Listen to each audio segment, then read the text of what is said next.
Hey everyone, welcome back to another episode of the DJ Sessions Presents the Virtual Sessions, where we feature the best DJs, producers, and industry professionals from around the world. I'm your host, Darren, and right now I'm sitting in the virtual studios in Seattle, Washington, and coming to us almost halfway around the world from London, we have none other than Natasha on the show today. Natasha, how's it going? Hi, Darren. Really good. Thank you. And thank you for having me on your show today. Absolutely. Thank you for being here. I know it took a little bit of time to get us together. You know, everything was going on. You were having so much fun at EDC earlier this year and going around traveling and doing all your fun stuff that we finally got you in the virtual studio. So happy to be here. Natasha, aka Goddess is a DJ. Okay, starting off, I am so blown away by one of this major milestone accomplishments. Goddess is a DJ radio show on 100 stations, up to 6 million weekly listeners. When did that all get started, and what made you want to do a radio show? It's kind of all started during during COVID. I used to. Well, I only so I used to when COVID came in, I couldn't perform with my band anymore. So, and I at some point I got really depressed because of everything that was going on, and I thought, what am I going to do now? So, I dusted off some those CDJs, some old ones, and then I thought, well, I'll try it and make a mix. And then I made my first mix, and then I started live streaming it from my bedroom, like everyone else was doing on Facebook at the time, really. So, and then I just got kind of, but it was really just the first time that I made that I had a first mix. I had never done anything before. And then my fans started jumping on, and they were like really excited about it, and it was really to my big surprise, because I had never thought that I would will be to be DJing. Really, it's like, seriously, I never thought that I would. So now, in after when I did my when I made my fifth mix, it then got taken by DIFM, digitally important. Important as well. And then, so that was the first one of the biggest, so that's one of the biggest electronic dance music stations on internet radios. So they were the first, and from there it just went from monthly, I went to weekly, and now it's on, yeah, like you said, 6 million weekly listeners. So kind of That's been awesome. a roller coaster, how I'm explaining it, but yeah. Want to give some shout outs to some of your fans right now that are watching you on Facebook. I believe we got Archangel UK, Nuno Oliveira, I hope I said that right, and Aaron Jackson coming in. Thank you for tuning in today Hi and guys. watching the show. Please share the show and tell some friends. So you mentioned that you started doing a live streaming DJ channel. You know, it's so interesting that we were doing a live streaming show for about 10 years. And I told people, you know, in 2009 that this was going to be a medium that you're going to use as a DJ to connect with the world. You know, you won't just have to be a local entity anymore, and it won't just be an audio feed. You're going to have video. And it took 10 years and a pandemic to make the entire world jump online. And, you know, that was a very interesting time in 2020, watching everyone come on board and come on board. So congratulations on the success with that. You also have a live TV channel as well. Is that in conjunction with the radio show, or is that something that's aside from Well, that? so when I started live streaming from my bedroom, these they jumped. So No, that's where we started too. So it's it's where okay. I started, in my bedroom. Yeah, one of the they jumped in, Maestro. They jumped in, and they offered me my own streaming platform. But because I have about 1 million fans all over my social media, I couldn't get them all on, because at some point Facebook started blocking it, and so then and also I couldn't stream to everywhere at the same time. I tried Twitter, I tried Twitch, and it was not as good. Also, I didn't like it that like there was like different chat rooms, so there was fans chatting over here, so I couldn't. It's hard to then keep track of all of them. So then they came with a really cool idea. So I got my own streaming platform there. Goddess is a DJ TV, and and it was great because all my fans were in one place, and really cool. You could like really do like avatars, and it was really cool. Yeah, back in the day, again, going back to going back to 2009, we had very limited bandwidth. So I mean, it's almost embarrassing to look at our old streaming shows from then, and we thought it was high quality and was awesome, and it was like, oh my god, what were we doing? But no, I mean, I was going to actually build. I know what you're talking about, having to stream to multiple platforms and doing that. That nothing like what we're using right now. We're on the Restream platform, and I don't work for them. I know I'm not endorsed by them or sponsored by them, but I love this platform we're on now, because back in the day, I would have had to set up an individual computer for each place that I wanted to stream to. But I would have had to have bandwidth for each of those. And the most bandwidth I could get at the time was 2 megabit upload. But really, it was like 0.1 megabit up or 1 megabit upload. So there wasn't going to be a bandwidth to like stream to, because I wanted to stream to Justin TV. I wanted to stream to Twitch. I wanted to stream to Ustream, Restream, all of them that were out there at the time. But I totally know what you mean about consolidating and put them all into one place. And that's what I tell a lot of artists, that, they use these platforms, and then like Facebook shuts you down for copyright. YouTube shuts you down for copyright. Twitch is still kind of on the advocacy. I know Twitch's platform, we're a featured partner with them, how they get away with it, but controlling your brand, controlling your entity, sending people say, hey, I'm live, go to my website, watch me on my website, chat on my website, and stay there. And what that does for the SEO ranking alone, I wish more artists understood how important that was for brand control. If you could describe your music in 3 words, what 3 words would you use? There's actually, like, a recent press, they actually described me as undescribable. It's like a quote that cannot be defined in a few words. I agree, because I totally don't really, but it's always electronic. But because I like so many different things. I grew up with because I grew up multicultural, so I grew up with listening to loads of different music, like you name it, and I've listened to it. Like I guess I like to, when I get the chance to implement some of my cultural, like background influences, instruments, a bit of a here and there, not really that prominent, but sort of there. Yeah, I said, I don't know. And you're not you're not from the UK. You're actually from. No, I am from the Netherlands. But okay. I was born in the Netherlands, but so my father is Dutch, but my mother is from Indian descent. So my great grandparents, they came from India, but my mother was born in South America, in Suriname, which is a country, is just above Brazil. It used to be a Dutch colony, and before that it used to be an English colony, but nobody remembers. There is a lot of different cultures living together there. So I grew up with lots of different styles. So also South Latin music, South American music, Indian music, or EDM, like everything. So yeah. And you mentioned that you try to put a lot of the music that the styles, the culture that you grew up with in your tracks. Your latest release, My House. Tell us all about that. What is My House all about? My House is very personal to me, because it's about so the song is special because it's in aid of Childline. So Childline is a charity that gives a safe place to everyone up to the age of 19, with whatever their worry, whenever they need help. You can go on the website and get information about lots of different things to do with mental health. So this song is very important to me and special because of the lyrics. When I perform it in my students and school tour, it's really, really cool, because everyone joins in and they sing along to the lyrics. If you come to my husband, and then it goes, we want a safe place where everything is good, free in our own space, where we can set the mood. Mm-hmm. I've got a little flyer here. You can see it here. You can see me in front of a dream house. We'll have to have the Zoom come in later on or something after. Now, how well is that? I had some notes here. Is that the one that's charting as a #1 single on Beatport?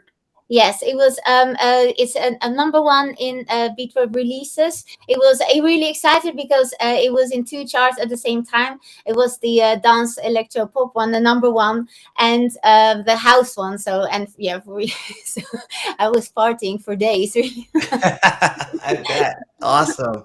And Yeah. you had a second release as well, Diamonds, as a follow up.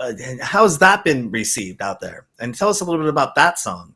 Yeah, so Diamonds is with Diamonds was with made with Chris Burke, and it's of course it's the classic from Rihanna, of course, a classic cover, but in an EDM dancey style, and I really loved singing on that, and it has already passed 1 million streams, so it's really cool. Congratulations on that. Thank you. Awesome. Thanks. How would you define success as a DJ slash producer? Is it a Beatport top 10 hit, sold out tour? What are your thoughts on this?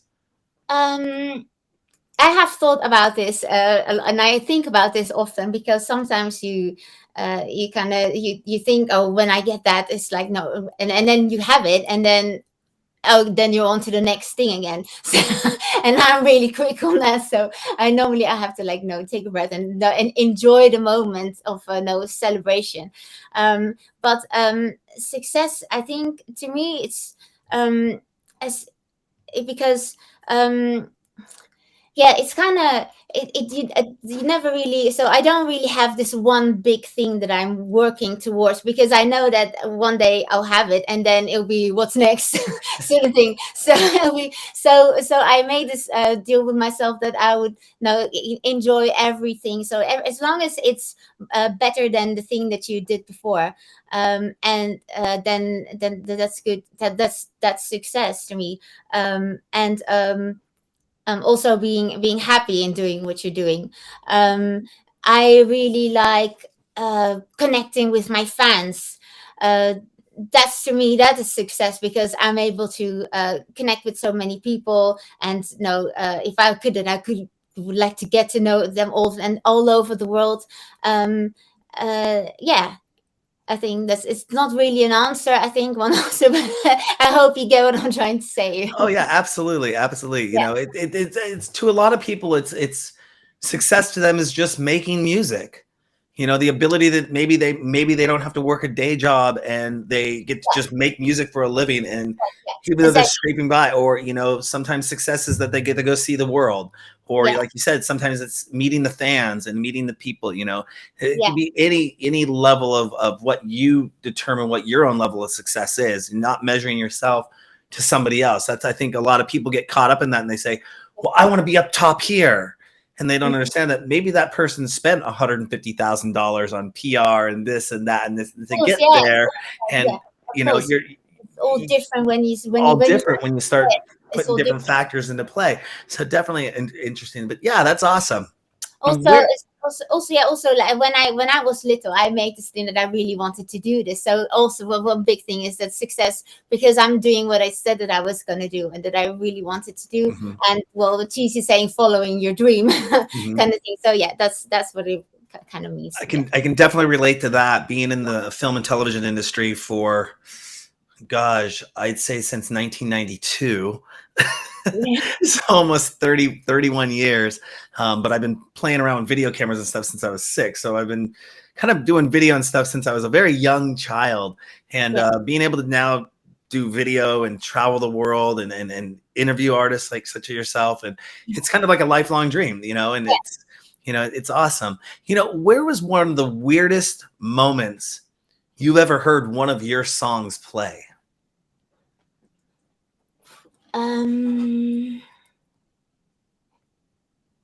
Um, I think well the one that I really remember was when I had just during my work placement. So I studied music management in the Netherlands, and then in the second year I came here and I did a work placement, a work experience with a company that's the one that's now my management as well. So I'm gonna roll into that. It was a very successful work placement, but So I think the first time, because I sang on this by luck, by coincidence, really, I sang on this record that became a huge global club hit all over the world. And that was my first time that I ever had done something. Um, and the I then heard it in the car. So, and I didn't really have a realization of what had happened. Like, because I just came from, I'm from Gouda, so it's a very small town. I like goes, and then I come here during my work placement, and I had this club, this hit record, and then I was in the car with my manager actually, and he's like, "Oh, look, it's on the radio, it's on Kiss FM," because at the moment it was A-list on Kiss FM, and I was like, Kiss FM. So I didn't really realize how big of a thing that was, and so I was really overwhelmed, and I was like, kind of. So I remember that one, but it was not really a real weird place, but it was. I do remember it. It's funny you mentioned you heard it in the car. It was kind of a weird place. Often ask producers a lot if they do the car test.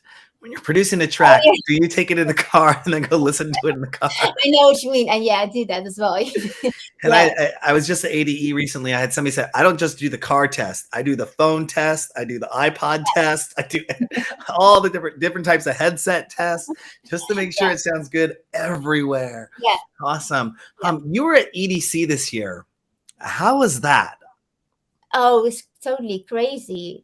Yeah, it was amazing though. We really, I never really seen anything like it. It's like it's like everything is like the decor, it's yeah, really really cool, and I got to see really really really great artists. It was, yeah, it was. I was I couldn't walk anymore after that. I still had like a whole Las Vegas a week after that, and I was like, no, I had to take one day off after those 3 days just because no, it was so mad. Um, yeah, I saw the Afrojack sunrise set, Hmm. which was very very cool. Hmm. And yeah, lots of work. Yeah, it was really really great experience. I think it was 2020. I went to the one. No, I Yeah, went to 2022. yeah, okay, yeah, I cool. think it was right the first one after pandemic, and it was very interesting because a friend of mine that I went with, we had VIP tickets. It was pretty awesome. But he's like, it was really interesting. I'm sure you didn't experience this time around. Was that your first EDC or was that Yes, yeah, okay? yes, it was. So he said it was very surreal because every EDC that he had been to before, you couldn't see the pavement. There were that many people around. So Oh for yeah. him to be there, it kind of felt like a ghost town because it only felt like half capacity. And it was Oh like, there's still, to me, this is still a lot of people. I was blown away. Like you said, the decor, yeah, the ambiance, the nuance, everything there, the stages. It was just a phenomenal experience. I would recommend that for anyone to go at least one time to go to EDC. You know, yeah, I would love to go to Tomorrowland and Electric Forest and a lot of the stateside stuff, but you know, I really want to go more international. Now, if you could choose one international show to go to, which one would that be and why? oh. Well, I've really also been to like say like boom festivals. So when you go like that kind of way, during my studies I went and I drove all the way through the mountains. It was really hardcore, seriously, in a rented car. And I arrived and at first, yeah. So I was meeting my friends over there. So I arrived on my own. It was like first time that I was there. It was crazy. So I think I like a festival like that. I that's probably one of my favorite. It's just like a surreal. It's like I will remember it for forever. Like um, and yeah. Well, still yeah. Tomorrowland really. I think I can't really say anything else. Yeah. We're going to take a pause right here for shout outs right now. Best Oh yeah. Deity, Richard Elliott, Vanessa X, Anna, Vera Calliar, Michael Stewart Neal. Let's see who else. And come on, if they're chatting too fast, I can't get them. Thank you all for tuning in and watching. Okay, now we're back to the questions, back to the show. If you could host an event, Yeah. without any limitations, Black American Express card, money is not an object, what 5 things would you have at that event?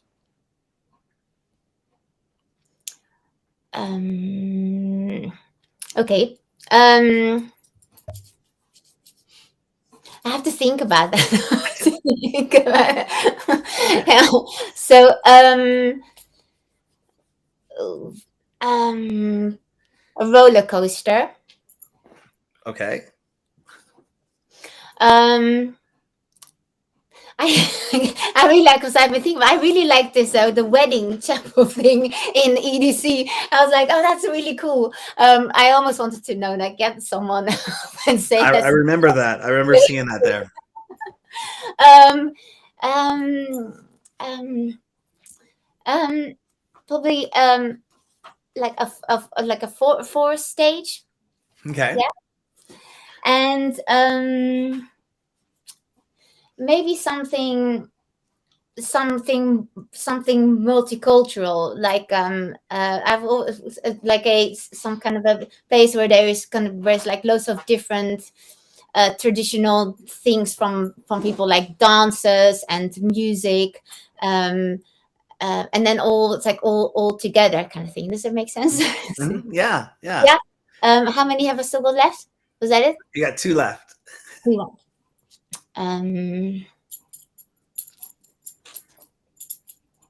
Free drinks. That's always a bonus.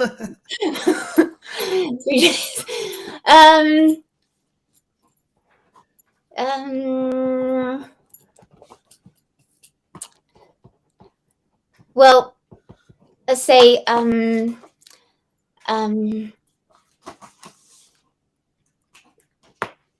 probably fire dancers, maybe, like the ones that dance with them hula hoops and everything. I was wondering if you were going to say that or not. That kind of popped in my head psychically, and I'm thinking halfway around the world, she's going to mention something with fire dancers. I bet.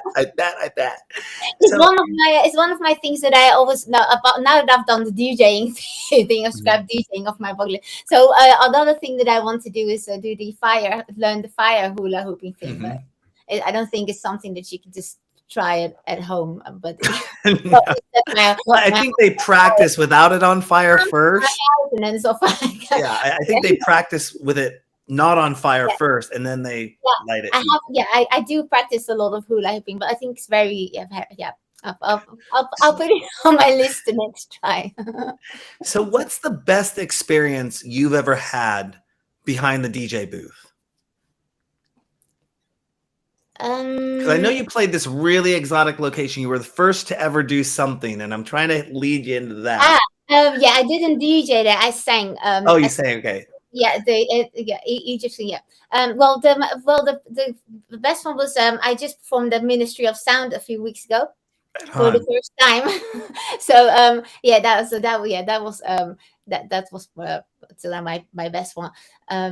But what you're talking about, that was I was the first electronic music artist to perform at the Valley of the Kings in Egypt, in Luxor, in the temple. So it's a very, very, very sacred place. Have you ever seen the pictures of it? I know pictures of it. Yeah, I know of it. Yeah.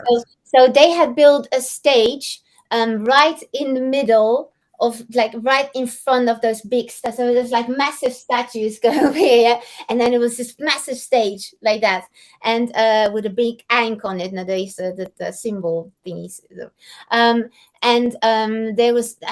was my fans. So Egypt is the first country that I sort of became a celebrity, and I arrived at the airport, and I had the Minister of Tourism waiting for me, like going, "Hey, Natasha." I was like, "What?" And then it was like a police escort. Literally, I'm not joking. A police escort took me to my hotel room. like literally a police escort. Took me to my hotel room, and then I was there having the top suite was like big. No, it was like anyway. But that was so I had not realized that I was so famous in Egypt. And then so I had fans of me. They traveled 600 kilometers just from Cairo to Luxor just to see me perform. And then, and as icing on the cake, I also got to meet the princess of Egypt. Which, Wow. yeah, so it was it was really great. So I sang one of my songs, Egypt's Queen, which is about the bust of Nefertiti. I don't know if you've heard of that. It's like a bust. Hmm. It's in Berlin, the museum. It's like a Oh really yes, I think I know what you're talking about. queen, Yes. yeah, ancient queen. They found this bust. It's in, and so yeah, it was called the Nefertiti Fashion Festival. So yeah, it was, yeah, so it's really awesome. Wow. Yeah, Now, it was do you it was become? the Oh, go first time. ahead. It was the first time that music was allowed in this place, so it was even more special. So Wow, what an accomplishment. You okay. know, do you become a different person when you get on stage? Or are you a different person when you get off stage? Or is Natasha Natasha no matter where she's at? Yeah. So I think I don't think I become a different person.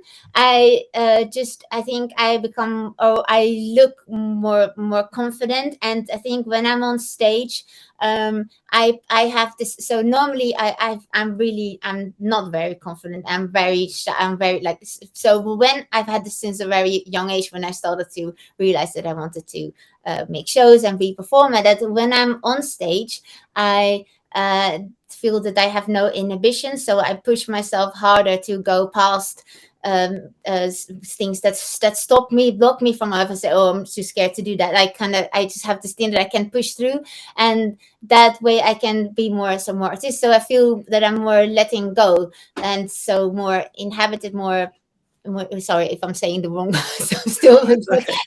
more so yeah, Inhibited. I feel that I'm more freer, that I can Mm. give a good show and kind of, yeah. So I think I'm not a different person, but maybe more freer without anything blocking me. And do you think, in regards to your DJ Mag Top 100 campaign, do you feel that's going to help rise you to the ranks and get you up there and get you into that top 100? Is that one of your goals? Not really. Not really. The DJ Mike Home DJ is like I kind of just I wasn't really gonna do, but then they can, so because my radio show had about 5 million listeners at the time, and now it's 6 million. It grew real fast in the last 2 months. I then so I had so my there were people around me saying, no, you can no, to have a go, but I'm like, no, I just, because I honestly, I only just, for me it's like I just started. Of course now I've got 6 million listeners, I can't say I'm not a, no, I'm not a DJ anymore, but in the beginning I was like, yeah, but no, I'm a singer. I mean, I'm a singer, I'm a producer, but the DJing thing was new. So when I started this campaign, I was a bit like, no, like, okay, but I thought I'll give it a go. And I was very grateful because DJ Mac allowed me to participate because of my radio show. First, because it has 6 million weekly listeners. So and yeah, I'll show you. And then so I was grateful to be able to be part of it. So I don't think it's just kind of, I'm very grateful to be part of the DJ band. And then I was in it as well this month. Awesome. This in this DJ Mac. So Right on. that's in Las Vegas. So that anyway, that picture in the, You know, DJ yeah. Mag, they're one of the sponsors of ADE. Did you get a chance to make it to ADE this year? Yes, just yeah, I did, yeah. Um Awesome. I wish we could have caught up there. We had a killer oh houseboat right on the canals, right in the center oh of really? town. Yeah. Oh I miss Yeah, we had a great time. It was fun. That was okay. our second year going. And but how was your ADE? Did you get a chance to make a lot of connections, meet a lot of people, do any performances? I did. So I hadn't, I didn't plan to go. Other times I did plan to go, but this time I didn't plan because I had some family things to do. But I went to the Armada party, so I did a lot of, met with people that I'm working with, and so I went to the Armada party. I went to Diplo, and it was really so fast. Where did I go again? The oh yeah, and I met the DJ M.I.K.E. Sorry, I met with DJ M.I.K.E. Yeah. Yeah, no, I mean, it's a wonderful place to connect with so many people from around the world. You know, our brand, the DJ sessions, used to be a lot of stateside, US based kind of things, and basically when people would come to Seattle, where we're based out of, we would do interviews with them here. And in 2020, when everything hit, I kind of started doing a lot more international stuff, and because people were getting accustomed to doing online interviews and zooming and stuff like that. But now we really want to branch and go a lot more international with our brand. And ADE is one of those kind of melting pots where everyone that's international comes into Amsterdam. And it's a really awesome place and awesome time. We always have a great time. Such a beautiful city, networking there and meeting with people. And of course, the parties, which you got to be careful about. We ended up vicariously throwing a party on our houseboat that we had some guests that, let's just say, I probably should have signed some non-disclosures for the people that came by. I can't really talk about people that came by and hung out, but it was really awesome. So, yeah. And speaking of going to traveling to foreign countries to play, you know, do you take time off to get to explore the culture of those countries when you're there? Is that kind of like part of your rider, or is it like, okay, I'm in for the show, but we're going to stay 3 days extra to go do this? Is that something that's a must when you're traveling and doing these shows? Actually, my exploring of the culture already starts before I go there. So, like, I go where I'm going now. Okay, like before I went to, I was in Mexico just a couple months ago, and like I went through my whole house getting all like things that looked Mexicans just for like to do photo shoots and things like. Now I really like to connect with the culture, and then when I'm at the country itself, also, that's 100% must for me. Awesome. Yeah, I mean, if I don't do that, and that was like, we were talking earlier about, you know, what defines success. And I think that was my next level of what I wanted to accomplish on my end, was to now travel the world and go to, you know, like Sonar in Spain, or ADE, or Tomorrowland, or even go over to Japan, or go to South America and go to these different countries. And I've met so many now international people that they're kind of like, just get here and we'll take care of you, you know? And I'm like, okay, cool. Just get a plane ticket and get over here and we'll have some fun. We'll take a small pause right here, because we're going to give a shout out to Artie and Taweret. I hope I said that right. Thank you for tuning in and watching the show. Back to the questions though. After weeks or months of heavy touring, what do you like to do in your home country to chill down and chill out and enjoy life? What are some of the activities you do when you're not in the studio or not performing? I like to watch TV. I also like to watch so like a Netflix, but I also like to design clothes, like a stage outfit. So I've got like my little my little sewing station, my little creative station, and then I just get something out. And I really like to make stage outfits. Like, for example, one thing that I was wearing. You can see it in Las Vegas. We did a photo shoot and a video shoot for my song Nefertiti. So I made this outfit that was like, it was like a really nice. You'll see it. So I sewed on things on a bra, and then I really like to make a stage thing that's totally mad. And what else I do? Well, hula hooping, of course. I like hula hooping. What else do I like to do? Yeah, kind of. Yeah, and making more music and DJ, kind of. Yeah. Awesome. You know, no, I mean, you often, some people just, you know, you can't always, they think that our lifestyles and entertainment is always just go, go, go, go, go, especially with social media nowadays. You know, you're always taking a picture, always looks like you're in, and they never know that sometimes we do take a break. Sometimes we Netflix binge. I mean, I Netflix binge a lot. I probably shouldn't. I should probably be working more. By the way, what are you currently watching on Netflix? Oh, I'm watching it's a bit naughty. It was Narcos I'm watching. Oh, Narcos. That's with what's his name? Gosh, he's one of my favorite actors. He just played in the Nicolas Cage movie. The Mandalorian guy. The Mandalorian guy, yeah. I can't remember his name right now. I think it's Pedro. Pedro, yes. Yeah. Yes, Pedro, yes. I should watch that show. I heard it's a really good one. Yeah, I Netflix binge way too much and get 3 hours of sleep a night. Not good. I got a guest question here from one of my Facebook fans, Nate Harris. He asks you, the question to ask you is, what superhero do you most compare yourself with? Oh, maybe because I get this a lot of people saying they look like Wonder Woman, and so it's Wonder Woman for me. I sometimes get like fans going, "Oh, look like Wonder Woman." Maybe it's because so in my one of my other songs, Goddess, I was dressed up. There is a video of it, and I was dressed up as 6 different goddesses. 5 different goddesses and me. So in one I'm like a Athena that has some kind of a Wonder Woman. So maybe it comes from maybe it's from that. But yeah, I guess Wonder Woman. But yeah. That works. No, it's totally. But yeah. I'm actually I just binge watched on Netflix the Justice League and Justice League Unlimited. So I'm a huge DC anime fan, but I'm a huge Marvel movie fan. So I'm like torn between both worlds. I don't think they've done a really great job. Although the Jeff Snyder, the Snyder 6-hour cut of DC actually did some justice and kind of helped wrap it in. But I'm a huge Marvel fan when it comes to the movies.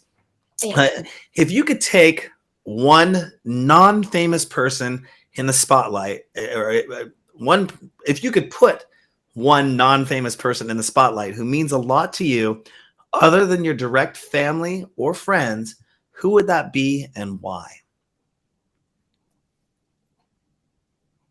I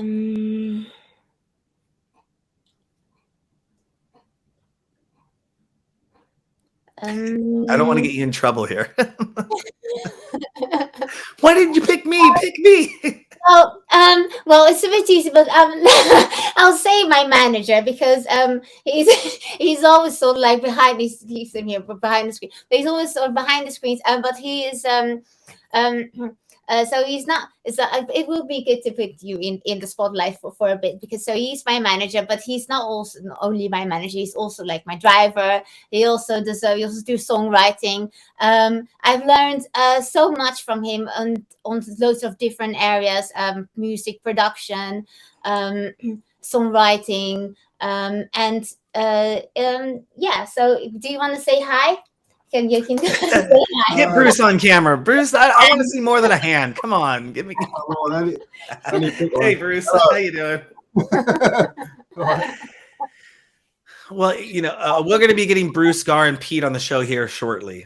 Yeah, and he never likes to mention that he has a Grammy, but when it's over there, I literally stole it and I put it in my studio. It's over there, Kissy. You stole his Grammy? Yeah. Well, I borrowed it. It's kind of. I think it doesn't even. It doesn't. I think Grammys don't really belong to the person. It always belongs to Grammys because they can like revoke it at any time or something. Or I borrowed it. Yeah, I think it's like they always own it. They always have to stop if musicians go bankrupt. By the way, that's what. Oh wow, I was not aware of that. So if a musician goes bankrupt, they can't touch it and take it. If they do, the Grammy guys, the LA guys, will just sue them. so they do it for that because apparently quite a few musicians, it's not really a shock, do actually go go over the years, go bankrupt. So the bankrupt people get excited and think, oh, that's worth a load of money, but they can't touch it. Oh, that would make sense. Yeah. The picture, I can't say the word, but basically no one else. You can't put it on eBay, for example. They'll sue you. Yeah. Give us our reward back. Exactly. Yeah, they do that. only a bit more. Wow. I never would have thought of that. Before we get into a couple more questions here, I want to give a shout out to Interdimensional Recordings.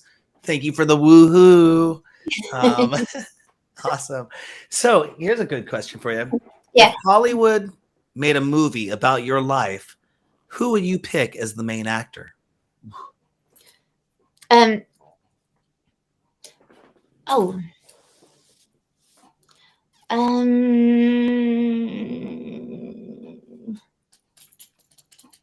Probably maybe just to stay with Wonder Woman. Do what's the name? Gal. Gal Gadot. That's who it is? Yeah. Okay. And if somebody were to write a biography about you, what, or you were to write a biography, had a biography written about you, what would you want the title to be? Believe and become a star. I said so. This was I have to say, because when I finished my my high school, I had this I did a big presentation on like the school stage, and I called it Believe and Become, and then a star. But I mean, I was really young, of course. I was me in school. And this was about what we just talked about, actually, and it's sort of it intertwines as well with my school tour, because of my college tour about mental health. Because so in when I was young, I used to have very low confidence, and very I was afraid to be myself, because I was afraid to be different, afraid to be different than anyone else. So I did this. I started a big development of myself, and I first started to change little things about me, and just so that just to get more confident.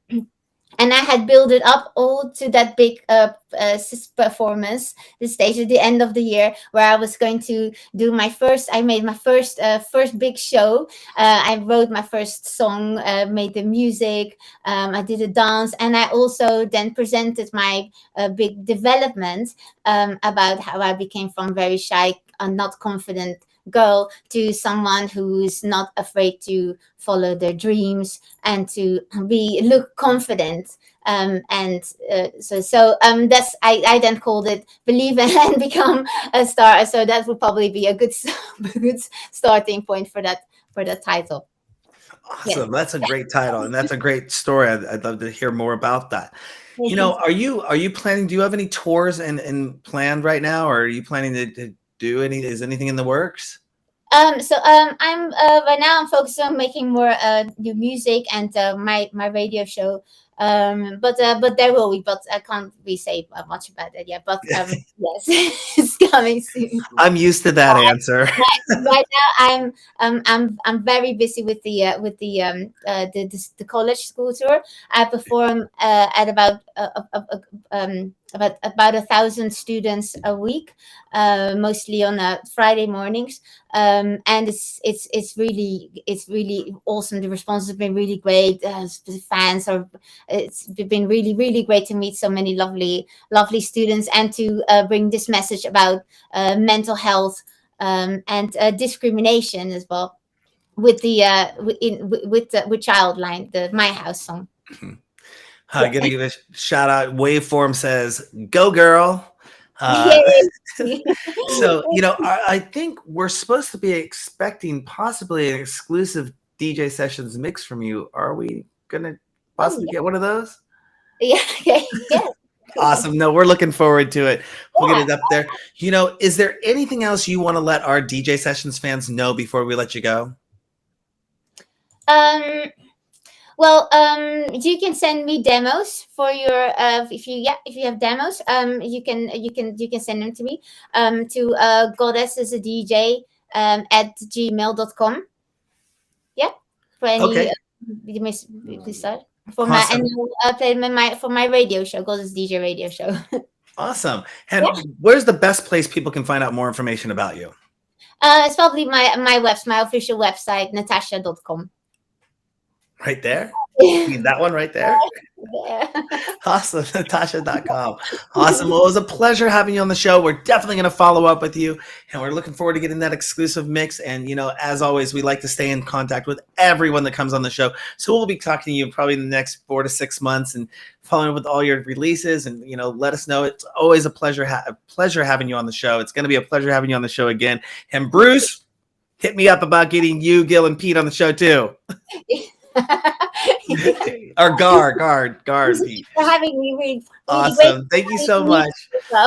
On that note, don't forget to go to our website, thedjsessions.com. Find us on X, find us on TikTok, find us on Instagram, find us on Meta. We're out there, but the best place to go is thedjsessions.com, because we have over 600 news stories, live interviews, exclusive mixes, and more at thedjsessions.com. Go there right now. Tell a friend. Go to the link. Check it out. If you're watching the show, after the show, go to thedjsessions.com.